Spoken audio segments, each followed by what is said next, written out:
Your angels are speaking to you. Do you hear them? Welcome to The Calling of Light with author and empathic spiritual tarot reader Anne-Marie Odell. The Calling of Light offers direct, empathic insight and relatable spiritual topics, interviews with special spiritual guests, and straight talk call-in readings. Kick back and enjoy free-form spirit tea with Anne-Marie, the way you like it best when you want to simplify. Here is your host, Anne-Marie Odell. My name is Anne-Marie Odell. As an intuitive life coach with over 37 years reading experience, complemented with certified transpersonal hypnotherapy, I offer peaceful, accurate readings on the issues that may be keeping you awake at night. So on to our guest, author of Heal. Heal is an interactive book workbook that provides the strategies and exercises to support the reader in healing on a deeper level while developing strategies and daily practices to live a more authentic and fulfilling life. Aimee Semas-Day has a master's in clinical psychology, is a licensed marriage and family therapist, and her second book, Heal, is an owner's manual for how to heal an emotional wound, to live your truth again. Along with her master's in psychology, Aimee is a CMT, NLP, life coach, and yoga director. Aimee Semas-Day is no stranger to life trauma. Her life crisis directed her to a profession of healing others who requested that her unique approach be put in writing so they could use it full time. You can also find Aimee on her YouTube channel and TikTok, where she provides psychoeducation on a variety of topics. Who designed your cover? It's very nice. Beautiful. You know, I did the work. It was like self-publishing through Friesen Press. And that, yeah, my graphic designer, she was amazing. It was a process in communicating kind of what I really wanted the cover to look like. And actually, I'll share when we first were creating the cover, I knew I wanted a butterfly. I knew, I kind of had an idea of what I wanted it to look like. But she first came back and the cover was like baby blue and pink. And I'm like, no, that's not it. And I really felt like, God, it's got to be like the light in the dark. I need light coming from the darkness. And then all of a sudden she came back with this and I went, oh my God, that's it. Yeah, it's more neutral colored, very soothing. Yeah, with the light emanating kind of from the butterfly. Right. That's what I really wanted, with that light emanating, Yeah, she did a great job. Thank you. I know. I was really excited. So what inspired you to write it? So I, over the years, obviously I'm a psychotherapist. I work with a lot of different people. I've kind of in working with folks, as well as actually doing my own work on myself, I kind of have come up with my own kind of theoretical orientation in terms of what I do when I first work with people. And then I have people come in and I do like a psychoeducation around what happens in the brain when you're depressed and anxious and you've experienced trauma, and then what to do about it. And then we would go a little bit into healing, what needs to heal. And I really break down what emotions are. So there's a lot of education that I provide naturally. But the way it would come out was very organized. So I'd have people that wanted, hey, do you have a handout? Is there a way I can access this information outside a session? I'd like to share it with loved ones. So a few years ago, I created these YouTube videos, and they were kind of rooted in how I do treatment. And the first one talks about the brain. The second one talks about healing emotions. The third one talks about self-talk. But then I decided, I really want to make this even more applicable. How can I make all of this information so it's really tailored to the individual? And that was information, and create like a workbook. So it becomes your own owner's manual. Oh, so it is a workbook as well. Yeah, there's a lot of, actually the whole thing is, so the way that I organized it was each chapter is a topic. And then at the end of the chapter, there's a lot of exercises that for you to apply it to yourself. And which you would do in one of your sessions as well. Exactly. So it's basically a session in writing. It is. That was kind of my goal, was almost to bring therapy to people so it's more accessible. Right. And if you feel like you're able, obviously, to do the work without the support, because some people, if you have a lot of trauma, you probably should have somebody guiding you, and I've heard that. I've had a lot of people give me that feedback that now they're finally open to therapy because they've gotten to do this process a little bit by themselves. Aimee discussed a headline in the papers these days about LSD therapy under observation for post-traumatic stress. She assured me that she in no way uses this practice in her therapy, but was kind enough to discuss it with me. What do you think of therapists using LSD in therapy? And I'm definitely a student of consciousness. My master's it was holistic. So, I'm really into exploring ways to expand your mind and have different experiences that are outside the box. And I think for some people, experience in life, I was just reading today that it helps with forgetfulness for people who want to bring back memories and to help the terms they use sounded like elasticity of the brain. Yes. Opened up the elasticity, and it allowed channels to open up that were all plugged up. Right. Like neural pathways. With too much information, and it helped open them up. Makes so much sense. Well, we get stuck in a lower part of our brain, which I talk about in the book, where when you're in your lower part of the brain, you're using 2% of the brain. And you're in a fight, flight, freeze part. So you're not accessing most of your gray matter they've done studies, not only obviously with LSD, but also meditation. There's so many different, I could see LSD though jolting them. It probably would depend on the person too. If somebody has a lot of trauma but they were saying that they can use it for post-traumatic stress soldiers who have gone through absolute hell on earth.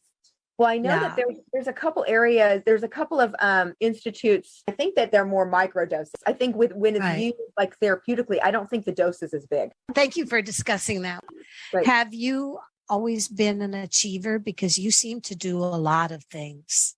I do. Yeah, I say that. Mm-hmm. Actually, I used to write books when I was young, and I'd make my own little binding, and it was my own little, project. I always had projects when I was young that I do better, and I like movement, so I do better when I'm busy, and I have a lot on my plate. So, what were your interests in school, and as a kid? Yeah, well, as a kid, I was really into writing. I'd write stories. I would write poems. I was really into riding my bike, being out in nature, loved swimming.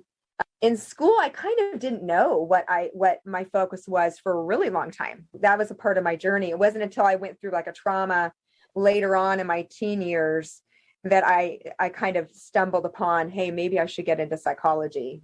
But I will say when I was young, even in grade school, I kind of was the person everybody would come talk to about stuff. Exactly, me too. Yes. I was always the quiet kid that everybody came and talked to about their problems. The popular kids, the unpopular kids, everybody. And I thought, and I think that being a reader, and I've had a lot of people say, talking to you is like talking to a therapist. I said, I don't mean to do that, but thank you. But and I think it's just called the art of peeling things away like an orange. Right. You just go from layer to layer to layer. Don't you think that kind of is what it's all about? Yeah, you kind of get to the heart of it. And then being able to see people who they really are in that moment, and maybe providing that safety or providing that, because in order for somebody to be vulnerable with you, they have to feel safe. And I think that as a healer, you kind of have that. you have a safe feeling about you. Same. So as a child, what was your dream? Well, I think when I was really young, I wanted to write. I definitely, it's so funny. I wanted to. Even at that age? When I was really young, as young as I think I wrote my first little book, and it was about my parents' divorce. Funny enough, when I was probably in fourth grade or something. And I had created this own little binding, and I took a picture, and I did this whole thing. What did you do with the book? I don't even know where that is anymore. I don't know. It would be a number one seller now, and the kids, right. When they asked me what I wanted to be, I always said a whale. True. I didn't understand until quite a late, and I'm a real animal activist, and so I've always been into more animals than people.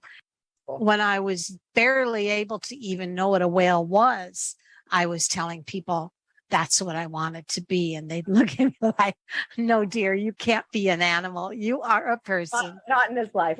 No, not in this life. That's a spirit animal. That's cool. Mm-hmm. So what moment in time changed you forever? The main one, definitely when I was 17, my high school sweetheart, who we were set to get married and be together. And he was like my fairy tale.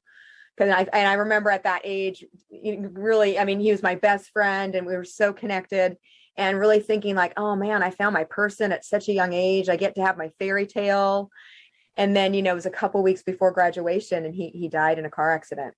Oh, I'm sorry. No, it was like, I mean, life-changing. I mean, all of a sudden it was like, here's your path and this is the way I'm going. And nope, that's not. No fairy tale for you. No fairy tale, turns out that was not what I was meant for. That put me on searching and lost and just destroyed from that for a while. But I think of it like the cocooning almost, that I kind of at some point, realized that through my own grief and my own pain that maybe I can help other people. And then what do you think of the theory, Aimee, that losing a lover in death can almost be easier than losing a lover through a breakup? When they just break you off and say, sorry, I don't love you anymore. Do you find that at least when you lose someone in death, there is a different kind of sorrow? Yeah, I think, it's hard because obviously I think, I've experienced both. When you lose somebody that you're in love with that dies, it's like this, you never had an ending. So there's this forever, no closure. You don't get closure. Right. With that. There's no such thing.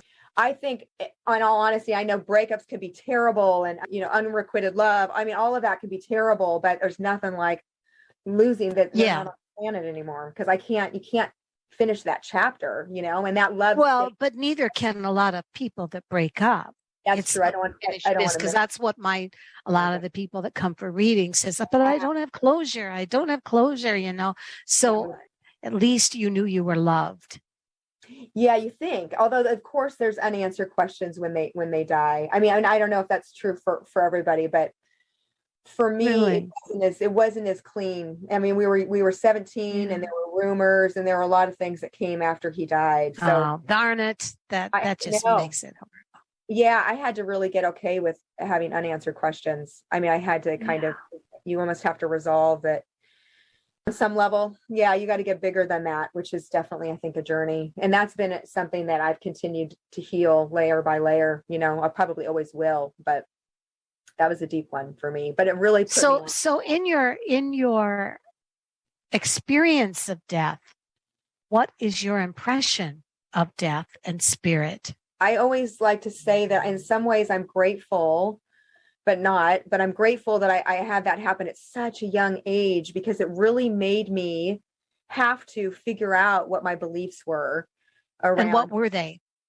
I mean, very quickly, I had metaphysical experiences. I had things that you can't even explain, that I know that he was there with me. I mean, it's like self-evident.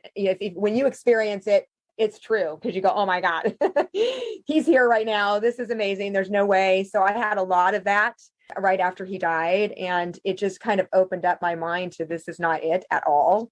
We're here for a short period of time, but our soul never dies. So our body might, but our soul doesn't. Spirituality became such a part of my life at a young age. And it really put me on this quest to really kind of try to figure it out. I'm still obsessed with medium books, near-death experience books. I love it. I love that topic, because I think it's such an important topic. And yet a lot of people don't talk about it. Yeah, but it's an unanswered mystery until we get there. Don't you think?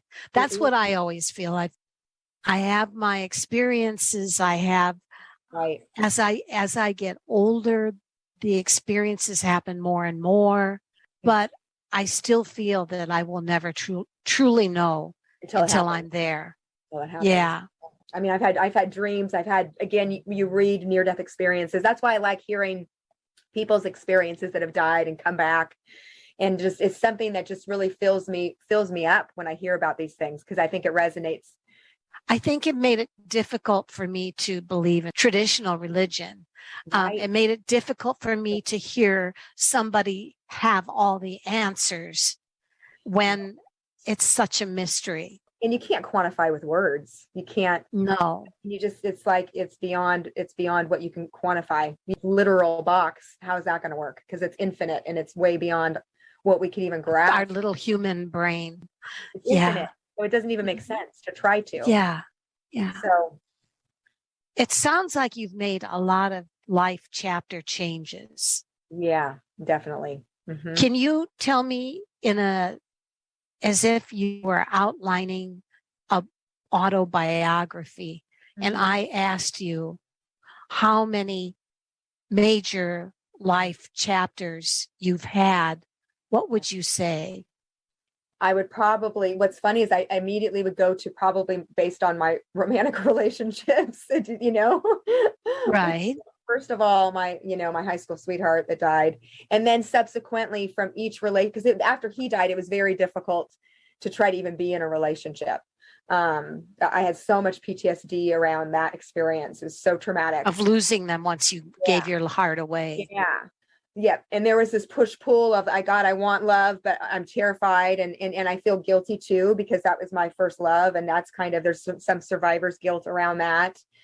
Like, damned if I do, damned if I don't. It was such a journey for me. What I would find actually in a lot of my relationships is I would go right into fight, flight, freeze. And I almost couldn't even access myself in many of my relationships. It would take me a long time to kind of get to a place of being authentic and vulnerable. And actually, funny enough, in a lot of them, just when I got to be authentic and vulnerable, I was almost ready to leave. So it's been an interesting journey. So are you still there, or do you have a marriage, or it says you haven't in your last name? Yes. Yeah. Okay. So you did find some resolution. I did actually. And I'll share that my previous husband, so I was married before just for a short period of time. And I had a beautiful baby girl from that marriage. And yeah, we were only together for 4 years, not long. And then after that relationship, I went, okay, enough. I'm not doing this anymore. I have to heal. I cannot do this anymore. I have to get to the root of it. And when I finally did the deeper work, and I came to the truth of that, I'm not only am I terrified I'll never love again, I'm more terrified that I will. And really kind of accepting that. I think I hid from that. I hid from myself for a long time when it came to this, when the grief, I hid from the grief, I hid from myself. When I finally was able to look at that and feel kind of the pain around all of it, that, I might be devastated again if I open my heart. And when I really came to that truth, I met my husband probably 6 months later, and I've been with him now 14 years. He is like the closest thing to my high school sweetheart in the sense of my best friend. I am super vulnerable with him. I'm more real than real, for better or worse for him. Mm-hmm. And, we're just real with each other. I can show up fully. And I never thought I would be able to do that. I never thought I'd be able to do that again. So yes, I would say I have turned a major chapter with him. And I think that was around 35. So you would say the death of your first love, your child, child's birth, your marriage, the second marriage. Yeah, probably. Yeah. And even my last marriage, I learned so much from being my truth and be authentic. So you don't hate him? No. Oh God, no. And I think that's important. I always feel badly for people who end in hate, because I think, this is someone that you truly loved. And even if you outgrew each other or outgrew each other's chapters or whatever, or your PTS, it was still a part of your life. So I think it's important that you stay, especially for children, friends. And we'll be right back with part 2 on Aimee Semas-Day, Heal. Conscious media for conscious minds. OMTimes. Ascending Hearts is no ordinary dating site, but a spiritual dating site with a purpose. to link you with your soulmate. We engineer the serendipity so you can trust that you will attune with someone that has the same matching vibration as you. Ascending Hearts, the conscious dating site for the spiritually aware. Try Ascending Hearts for free. AscendingHearts.com. Hi, my name is Aimee Odell, and thank you for inviting me in for Tarot and Coffee. I offer 37 plus years of accurate, honest tarot channeling. Spirit comes through me as a feeling, an inner knowing. I call it the angel frequency. As you say your first name, I close my eyes and shuffle my well-worn card as I go into a deep calm. By phone, Skype, or Zoom, contact me at thecallingoflight.com. This is Kathy Beal, host of Celestial Compass, featuring astrology you can use. Celestial Compass points you to what's going on in the sky and what you can do with it down here on Earth. We also explore fun, effective, and cosmic tools for navigating this adventure we call life. Join me the first and third Monday of the month at 5 p.m. Eastern Time for Celestial Compass. It's enlightening, entertaining, and empowering. You came across someone struggling with hunger. How would you recognize them? Would you notice an 8-year-old girl who's not excited for summer break because she may not be having lunch again until September? Or a war veteran who's having a hard time landing a job and getting back on his feet? I am the 1 in 8 Americans who struggle with hunger. I am hunger in America. Hunger can be hard to recognize. Learn why at IamHungerInAmerica.org. Brought to you by Feeding America and the Ad Council. And we're back with Aimee Semas-Day, Heal. I'm Anne-Marie, and this is interview with therapist, author, yoga teacher, who, by the way, looks a lot like Ally McGraw of the old days. Oh, God, so you're missing that. Amy, are you Spanish? No, I'm Portuguese. Oh, Portuguese. That's what it is. That's that exotic look. Oh, okay. Tell me, first of all, what to you are the highlights of your book that you truly resonate and enjoyed the most, that you think we will? I think that, first of all, the fact that it's a workbook, and it really is, like in the title, it's an owner's manual for how to heal emotional wounds and live your truth. And I really wanted to make it that it's super interactive. Instead of, again, me throwing lots of information at you, I'm giving info, and then you get to kind of apply it. So with the exercises and the self-guided questions, and exploration, hopefully you can kind of develop your own manual for kind of how to navigate difficult moments, difficult emotions, and then how to heal on a deeper level. What do you feel is your most common wound that you are fixing? For myself or other people? I think the most common is trauma, healing. And what kind of traumas do people? I think emotional abuse, sexual abuse is incredibly common, unfortunately. Physical abuse, grief. I have quite a few clients that come to me with grief. I kind of look at a lot of that as just trauma on different levels, right? Having difficult life experiences that really kind of change you. And that, in some ways you end up like holding on to this emotional residue that you come in with emotionally repressed energy. And what would be your strategy to get these people healed? Yeah, to navigating that. Well, two things is first helping them develop really good coping skills. And so they can self-soothe and they can know what they need to do. And maybe that's making tea or going for a run or meditating or lighting candles, having a bath, whatever. Is it different for each person? For each person. Then that's really what the book kind of guides you to figuring out what are those things for you. And it is different. I mean, everybody's so different in terms of what works for them.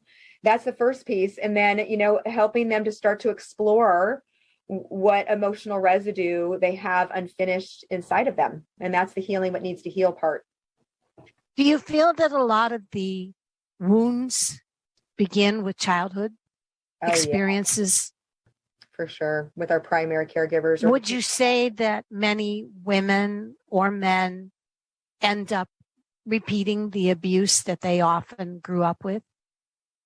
Yeah, I think so. I think it's incredibly common. If you don't heal it, then you're kind of destined to repeat it, I think, in some ways, or you're destined to fix it through someone else, perhaps. Right. Yeah. When I think we attract relationships out in the world that is going to bring it up one way or another in order to heal it. I think your psyche wants to heal, and you're going to draw to you experiences that are going to pull up that unconscious material.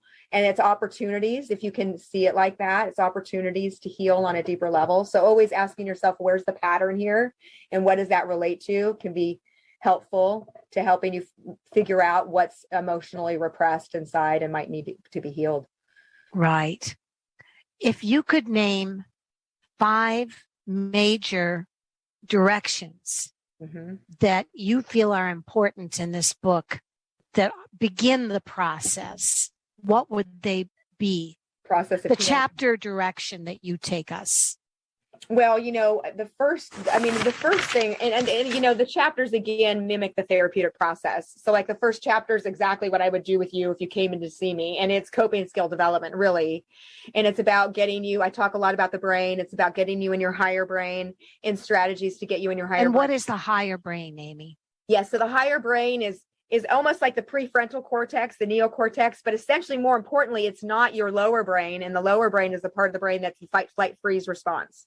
Right. When we're depressed or anxious or experiencing mental health symptoms, you're in that lower fight, flight, freeze part of the brain, and you don't see interesting.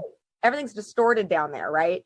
And you're in fear, and nothing is good, and everything is bad, and it's always going to be bad. So helping you to do some activities that can get you into your higher brain is key. Like one of the easiest ones, by the way, is humor. When we're laughing, you can't be in fight, flight, freeze. It's impossible. You are automatically up in your higher brain. So I list out a ton of different activities that you can do that are naturally higher brain. And so again, the higher brain, give me a few things that the higher brain is. Right. Wait, what's that? So the higher brain. Yes. We already know the fight and flight and the sadness. So now tell me what that would be of the higher brain. Yeah. So the higher brain, big picture thinking, logic, perspective, silver linings, hope, being able to see things clearly, being able to see things without personalizing. You can kind of take that third person view of everything and understand what's happening. You just don't take things as serious. It's just easier to kind of see things as they are from a logic, rational, reasonable place. That's higher brain. Okay. So you're helping someone to find their higher brain. Right. To activate it. Because when you do activate it, they've done studies where they'll hook people's brains up to imaging. And, when you're doing things like even talking about your hopes and dreams, that part of the brain gets lit up. Even when a couple minutes before, just the lower brain was lit up. So it's really interesting. A lot of the discoveries in the 90s with brain science.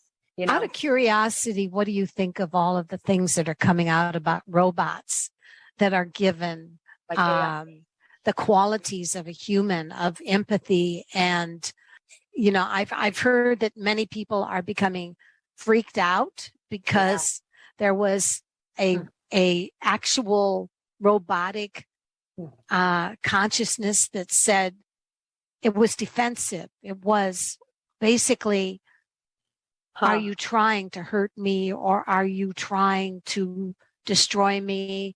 And it began to sound like the robot was actually having feelings. So, and it happened so fast. It was related to Google, evidently, but it was something that script. It wasn't supposed to happen until 2040, and here it was already happening. Like it was growing its own consciousness, or it was growing its own consciousness. That's interesting. Already. Right. That I just wondered what you would say the day that a robot walks into your therapy office. I don't know what I say. Honestly, I'm like, oh my God. Tell me what. I'd say, how do you feel about that? Yeah, that's all you could do. Probably. All right. Yeah, let's see what happens. Yeah, that would be great. There may have to be therapists just for robots in the 2040. That'll be your specialty. Yeah. No. What is it that would be the next thing that you feel? Okay, now I've come to you. I'm accessing into my higher brain. What do I need to do to stay with consistency?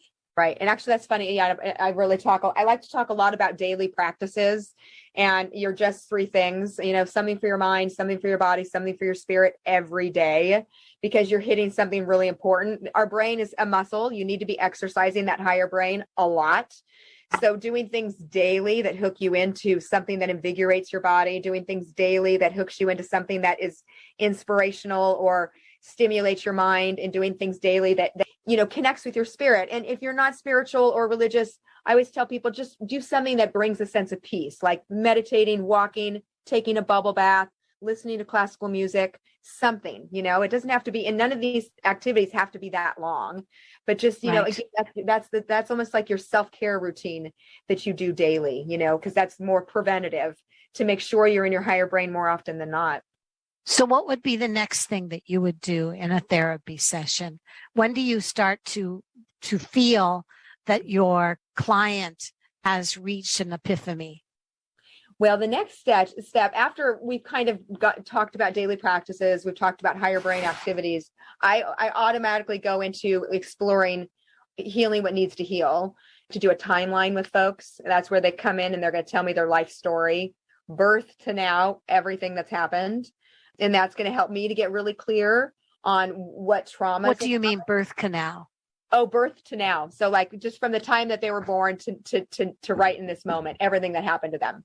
Okay. So, and it's interesting. Some clients that might take a couple sessions, other clients, they do it in 20 minutes, but it obviously serves two purposes. It gives me a lot of assessment information. I get really clear on what might be, stuck in there, what traumas they might have experienced. And it also is incredibly healing to tell your story. And that's how I really get to know So them. you're a good listener. Yeah.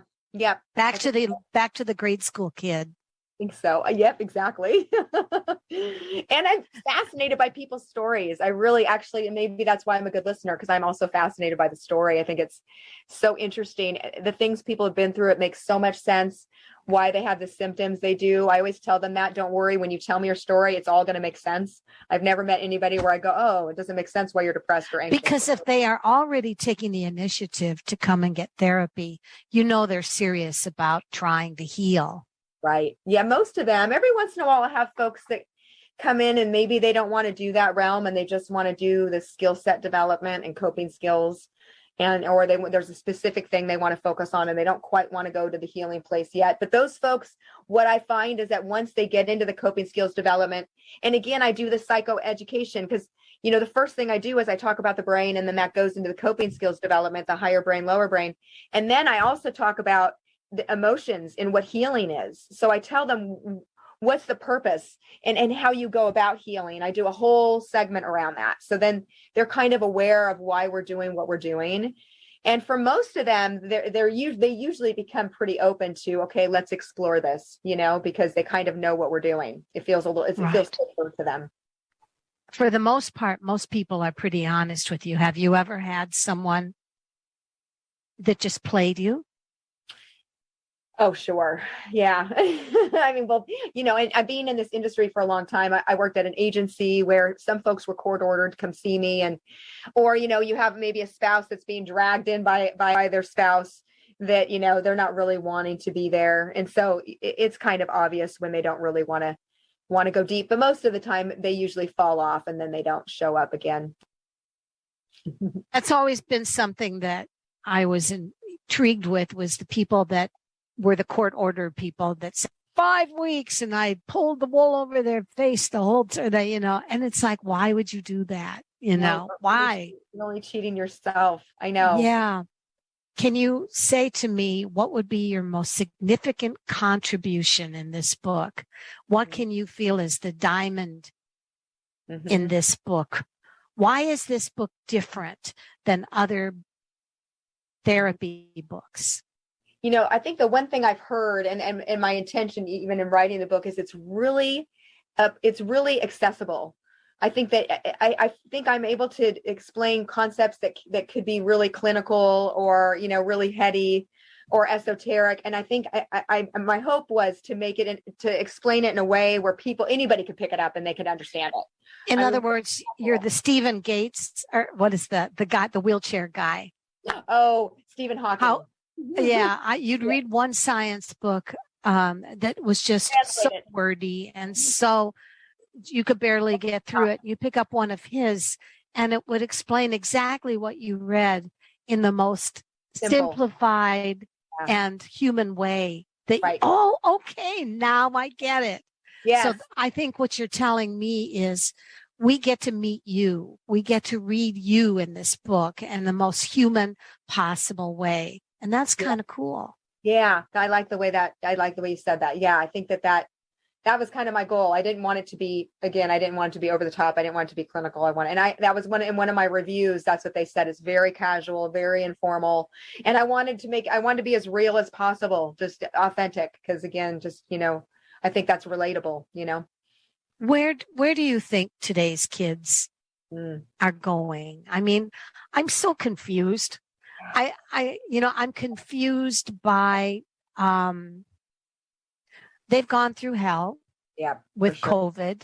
Absolutely. They've had to, a lot of them not have normal graduations. Terrible. Or be credited for their achievements. Mm-hmm.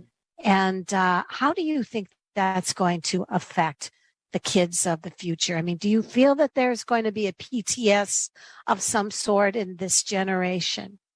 I think that's a good question. I definitely feel like that was a trauma for sure.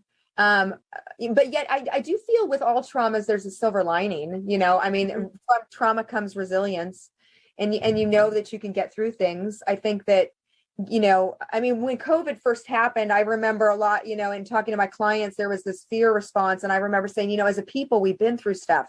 You got to put in perspective. I mean, I'm not saying don't be afraid, but I'm just saying that we've been through World War II. We've had some really crazy things happen as a people. We'll get through this. But, I think for a lot of our generations, like I didn't really experience much. I mean, we had 9/11 and that was terrible, but this was really hitting home and shutting everything down and just going through. You weren't going to get out of it watching a movie of a building falling in some other city. It was going to be in your city, in your home. It was here. Yeah. Yeah. And that was that was closer to home. So I think absolutely it was traumatic, but I also think that there's this, oh God, we got through it. And, let's learn that we can get through things. And so, and my hope was that there would be that resilience. I am seeing that with like a lot of clients. It's kind of the conversation that I like to have a lot. Like, look we're here and we didn't know we'd get here. And just to really highlight that, because some of them, I'd have so many clients that, oh my God, this is the end of the world. But I also think that for me at that time, that's the time to hopefully bring in your spirituality, to go deeper. And I think the people that had the hardest time were ones that maybe they don't have that, or they don't know what happens when we die, or they haven't figured it out. Not that a lot of suicide, a lot of hopelessness came from it. A lot of shootings, do you think that the shootings that are happening now I keep feeling that we are all still in post-COVID trauma. I think we're still coming out of it 100%. Yeah. I mean, surreal. It's been surreal, the whole experience. It's almost like I think the economy, I think the sense of fear, the sense of anger, the sense of hopelessness. Yeah. It just seems as if we are still coming out of it. We don't think that we're there. Yeah. But I think that I think it's going to take another couple of years.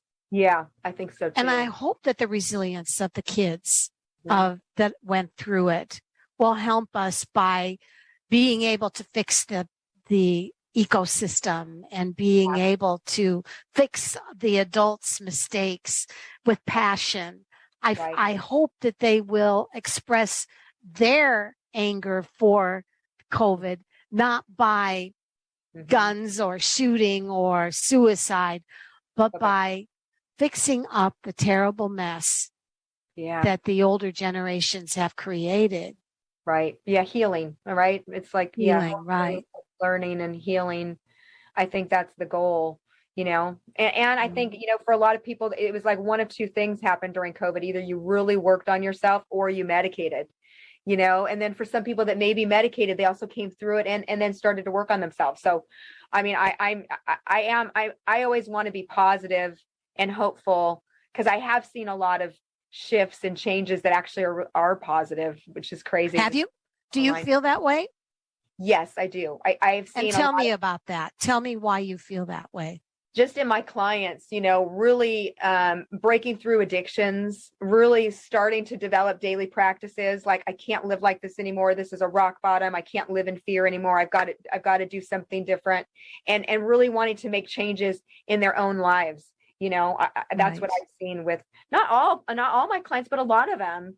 And then all of a sudden being fed up with fear. Like, forget it. I can't be afraid anymore. I can't. We'll be back with Aimee Semas-Day with part 3, Heal. The Real Conscious Connection. OMTimes Radio. IOM FM. Humanity Healing International is a small nonprofit with a big dream. Since 2007, HHI has been working tirelessly to bring help to communities with little or no hope. Our projects are not broad mandates, nor are they overnight solutions, but they bring the reassurance that no one is alone and that someone cares. To learn more, please visit humanityhealing.org. Humanity Healing is where your heart is. Grab a cup of tea or a glass of wine and tune in for inspired conversations with publisher Linda Joy on Tuesdays at 2 p.m. Eastern. Linda creates sacred space for leading female luminaries, empowering authors, heart-centered female entrepreneurs, coaches, and healers. A soulful venue where guests openly share the fears and obstacles they've overcome, wisdom and lessons learned, and the personal journey that led them to the transformational work they do in the world. Inspired conversations to empower you on your path to authentic, soulful living. If I could be you, and you could be me, for just 1 hour. If you could find a way to get inside each other's mind. Walk a mile in my shoes. Walk a mile in my shoes. Walk a mile in my shoes. We've all felt left out. And for some, that feeling lasts more than a moment. We can change that. Learn how at belongingbeginswithus.org. Brought to you by the Ad Council. Walk a mile in my shoes.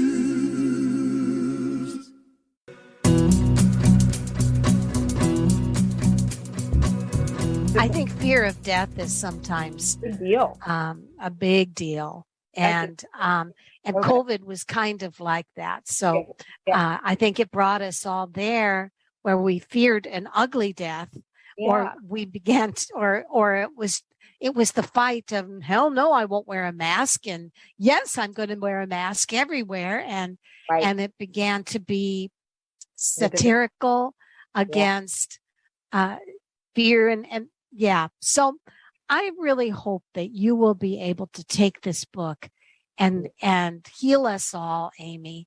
And where can we reach you again? Tell me your information. Yeah, let's see. Well, you can reach me at the website for the book, as well as, if you wanted to contact me, that would be how2heal.net. How2heal.net. Super easy. And do you do Zoom therapy sessions? I do Zoom, and I do in person. I have actually some people that actually do telephone call. Although right now, like I told you, my practice is like overloaded with a wait list. So that do you have a secretary? I don't. I need one. Yeah, I do. Her name is Aimee. How you do it then? Because I think you have to be. You need your sister. I know. At some point, you need her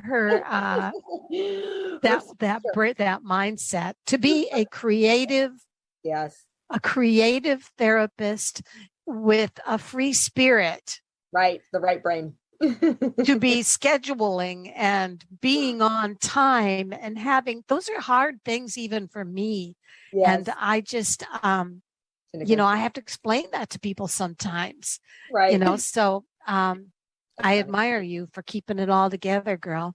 Thanks. One day at a time. It's such an honor. I mean, I love doing the work. When I'm helping people, I'm bathed in that. I mean, if anybody's healing, I'm bathed in that light and goodness, because the healing happens beyond me. So it's really cool to be witness to it. Awesome. Yeah. All right, Aimee, thank you so much. Thank you. Take care. Bye-bye. Bye. To thank Aimee Semas-Day. I really enjoyed the family dynamics that she spoke on how she grew up on the last part of this show. I'm all about family and how much influence who our brothers, sisters, or parents can make on our lives and our patterns in the future. And boy, Aimee is somebody you just need to make an appointment with, although she says she is full. And I can see why. I wanted to add something to the times that we are in. As Aimee and I spoke on fear, I believe that we are still in post-pandemic. Weapons of accusation and blame on each other, and more shootings, more angry people, just hostility wherever you go. And as Aimee and I spoke on, it seems to be a side effect that we're still bringing from being trapped in our houses during the pandemic. I wanted to add something here from Human Window, and it's how to deal with fear of the future. Great advice from 12 experts. We can all experience fear of the future from time to time, but what about when this fear starts to run out of control and dominate our thinking in an unhelpful way? In this case, they asked a group of selected experts to give them their best advice when it comes to dealing with fear of the future. And here's what they said. Our brain is designed to keep us safe, to constantly scan the environment for any dangers and respond to those dangers in order to survive. When we are faced with the unknown, and particularly when we are faced with stresses like the future, we can shift into a state of hyperarousal, a fear state which can build up if we aren't able to recognize what's happening. And I think right now, most of us feel like the world is racing ahead of us in every possible way. And we're trying to grab onto the reins, but it just seems to be going crazy. Social media creating fearful situations, people shooting each other, prejudice. It's just crazy. So to combat this anxiety, we can ask ourselves, is this worry really helping right now? What exactly am I worried about? And is there a solution now in this moment? Self-talk is a great tool for managing fear of the future. And as Aimee said in our show today, the messages that you tell yourself are very important. Sending them into a higher level changes so much. Reminding yourself that even if you don't know what the future holds, you do know. So when you clarify for yourself what that fear is, ask, what would I need to be safe and free from fear in the future? What are the barriers to that sense of freedom? It's a much better use of your energy to focus on a solution to what might be frightening rather than spending that energy on what catastrophe is going to lie ahead. Remind yourself that you are safe. We fear the future because it is uncertain, and our brain likes something to hold on to. It wants to feel safe and therefore tries to be able to control and predict what will happen. Without that predictability, our brain, in an attempt to maintain our survival, looks for anything and everything that could go wrong. And oh my gosh, all you have to do is open up your phone or your laptop and it's all there for you. Anxious thoughts start with what if followed by a catastrophe. And if you can't think of the catastrophe, boy, oh boy, that catastrophe is right on the internet for you. That said, we need to learn to override our worried mind because nothing about the future is really certain. There are no guarantees, and we need to learn to adopt a flexible mindset and adapt to change. Remind yourself that you are safe. You can use a mantra, or as Aimee said today on our show, make some tea, have a hot bath, take a walk, a statement that you repeat again and again, or an action that you do in a pattern to calm your brain. For instance, you might say, I am safe, repeatedly until you calm down. If you are catastrophizing about all the things that you see on the internet that might go wrong, consider the possibility that the opposite might happen as well. This is Anne-Marie signing out on The Calling of Life on OMTimes Radio.